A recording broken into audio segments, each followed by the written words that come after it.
If you watched MTV in the 1980s, you remember Michael Jackson's magical transformation in Billie Jean, that glove, that dance, that mystical energy.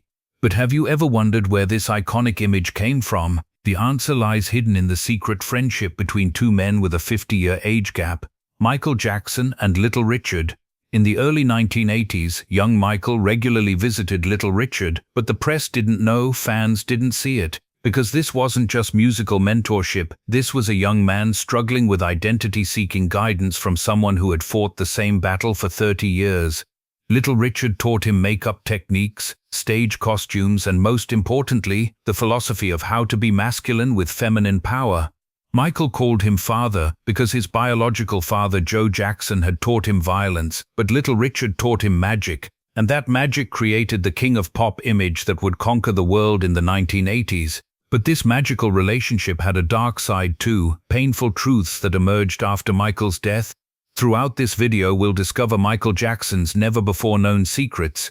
If you want to learn one of music history's greatest mysteries, please subscribe and turn on notifications, because the truths we'll reveal will change everything you thought you knew about pop music's greatest legend. Secret meetings in Beverly Hills. In the autumn of 1982, there was an ordinary house in the back streets of Hollywood Hills, but inside this house a mentorship that would change music history was beginning. Little Richard's modest home welcomed a very special visitor every Tuesday and Thursday evening, 24-year-old Michael Jackson. These visits were so secret that even Michael's own security team didn't know the full details. Only his trusted driver Bill Bray was privy to this secret, as he had been tasked with taking Michael to that house via different routes each time. Michael would sometimes wear costumes to avoid paparazzi and fans, sometimes disguised as an elderly man, sometimes as a hospital worker. He would knock on Little Richard's door.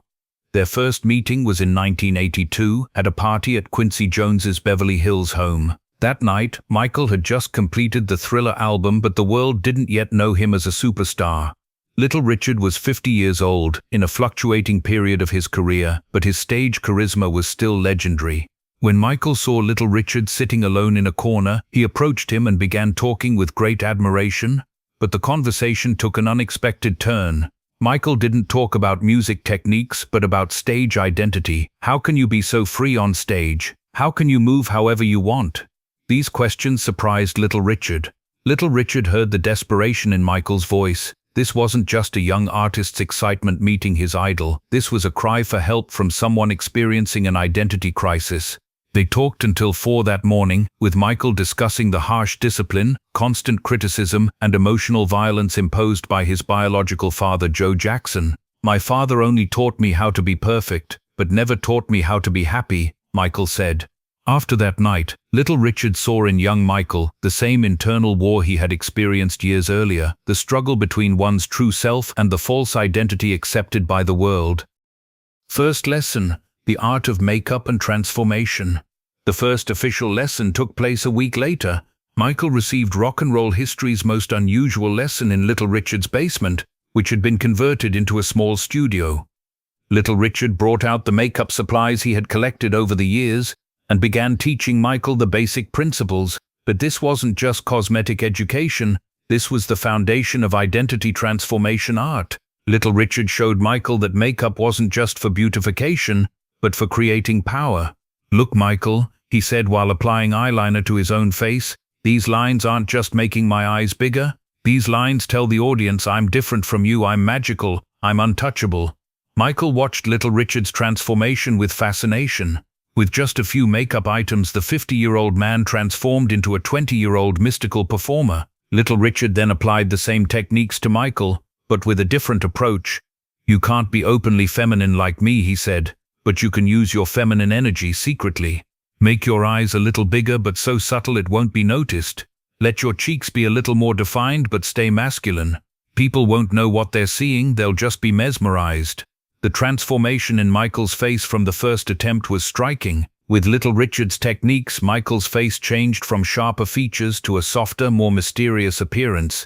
But the real transformation was inside Michael. When he looked in the mirror, he felt powerful for the first time, seeing the identity he wanted instead of the childish face that Joe Jackson constantly criticized. "This is me," Michael said, looking in the mirror. For the first time, this is me." Little Richard smiled. "No, Michael, this was always you. We're just bringing it out."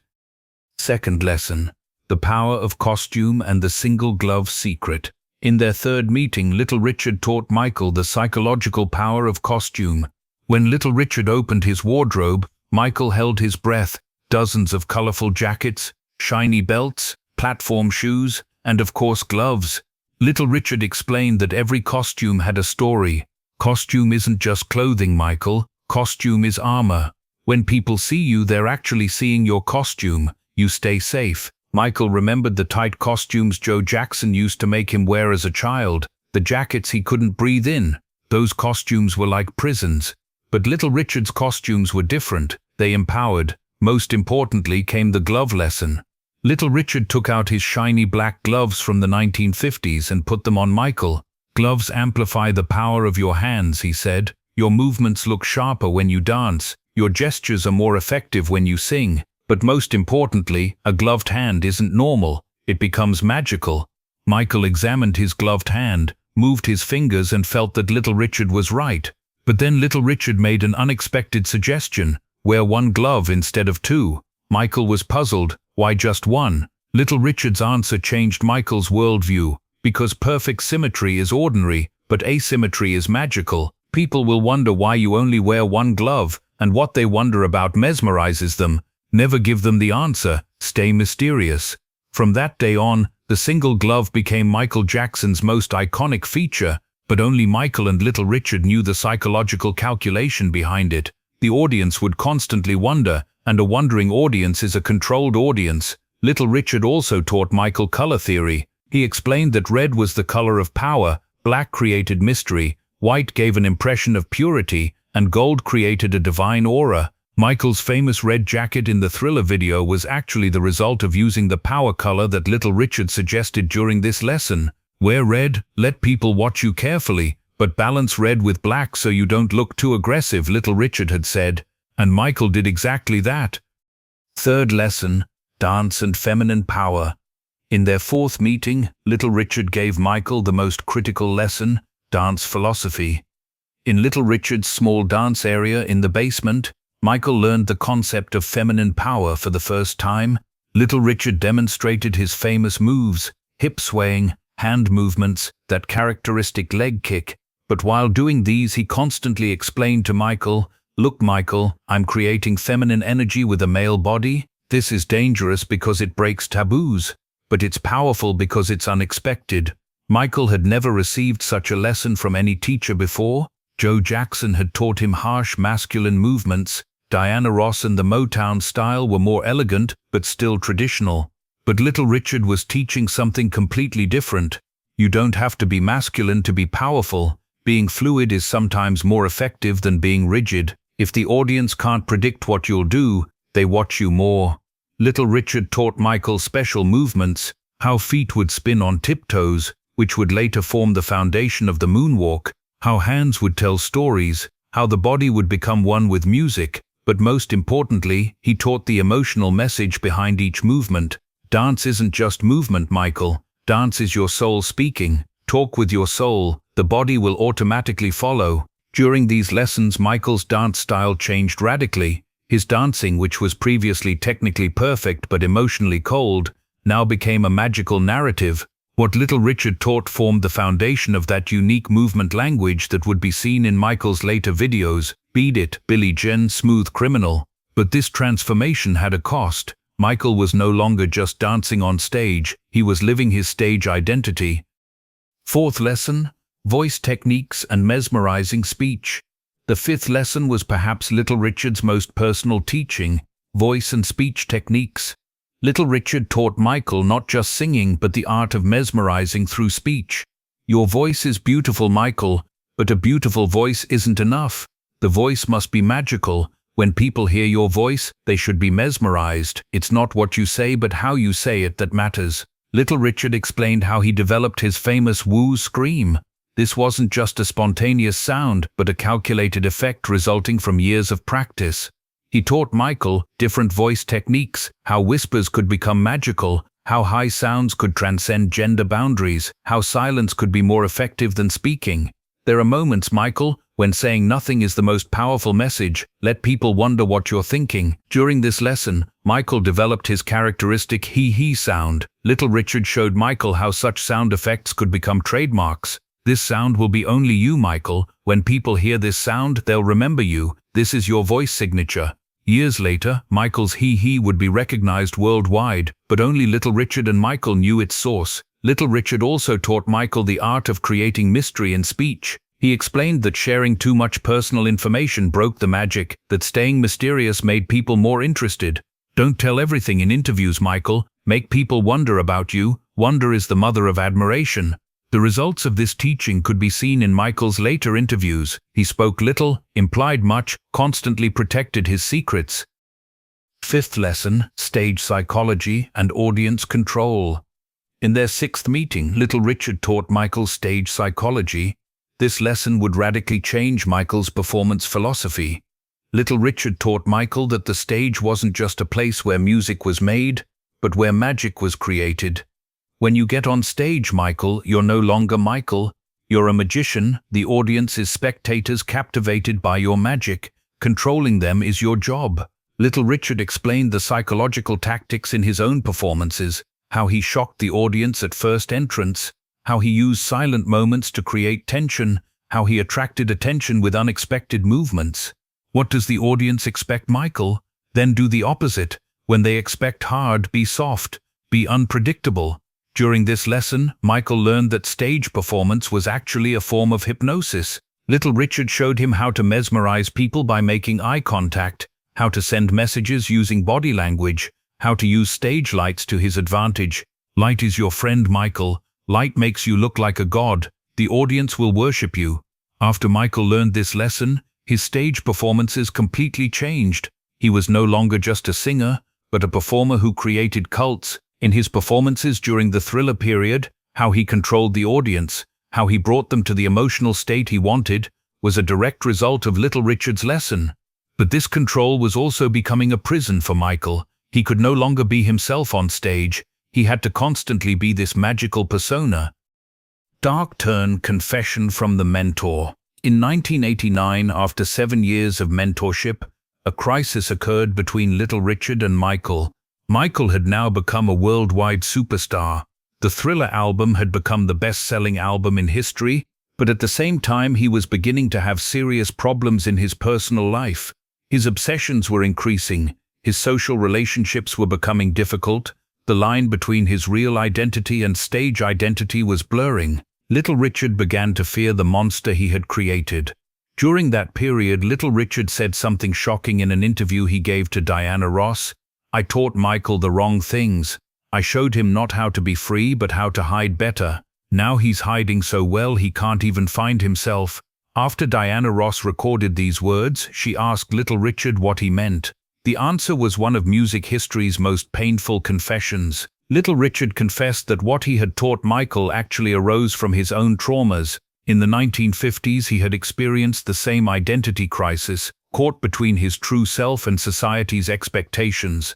What he taught Michael were actually his own survival techniques, how to gain acceptance in society by hiding his real identity, how to turn his difference into a mesmerizing performance. But these techniques hadn't liberated Michael, they had imprisoned him in a more sophisticated cage. I taught him my own pain, said Little Richard. I taught him not freedom, but endurable slavery. Now he's world famous but a stranger to himself. This is my sin.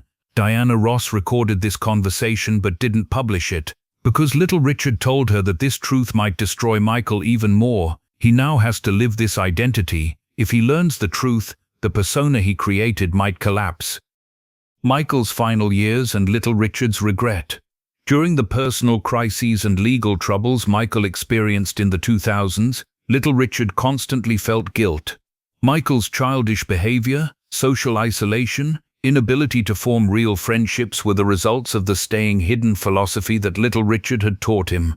Michael had hidden so deep that he could no longer express even his real feelings, his real needs. During Michael's trial in 2005, Little Richard wrote a letter but didn't send it.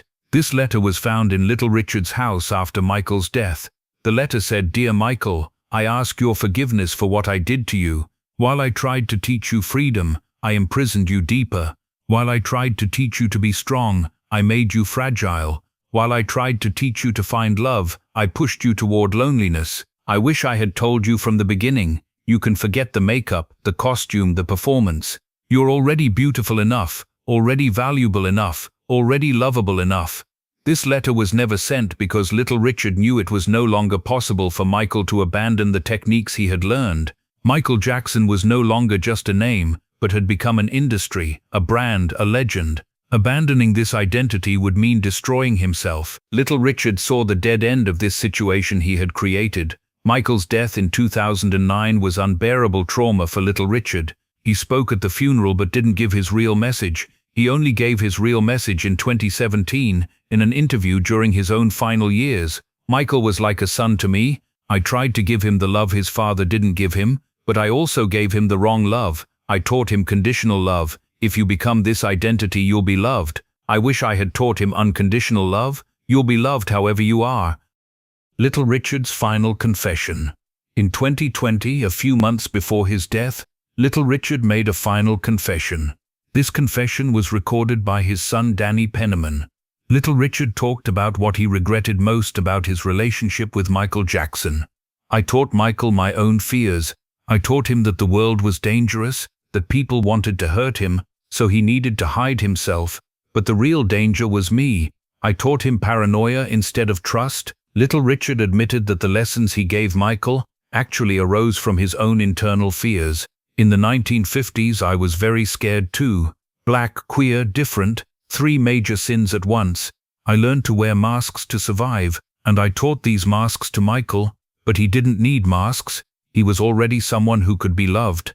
I bequeathed him my own traumas. His most painful confession was this: Michael called me father because he thought I was giving him a safe place. But actually I gave him a more dangerous place, the prison of perfect appearance. That prison was so beautiful that no one noticed how Michael was suffocating inside. I didn't notice either, until it was too late. Little Richard's final words about Michael Jackson were these: if I could turn back time, I would teach him only one thing: you are enough. You're enough without makeup, enough without costumes, enough without performance. You're already perfect, because you are you. I wish I had taught that. I wish I had given him the one thing his real father didn't give him: unconditional acceptance.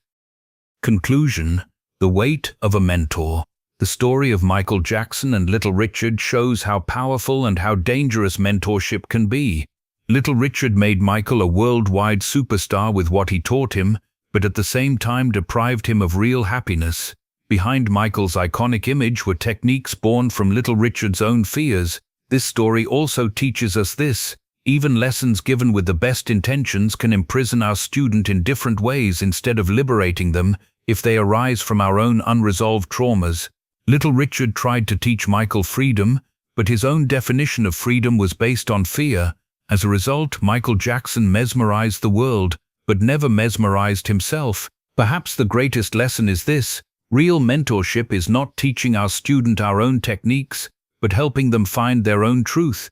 Little Richard understood this too late, but because he understood, he confessed his own pain, and this confession was perhaps the last gift he could give to Michael Jackson, telling the truth so future generations wouldn't make the same mistake. Behind Michael Jackson becoming the king of pop are Little Richard's secret lessons from the 1980s, but the cost of these lessons was Michael losing his real identity.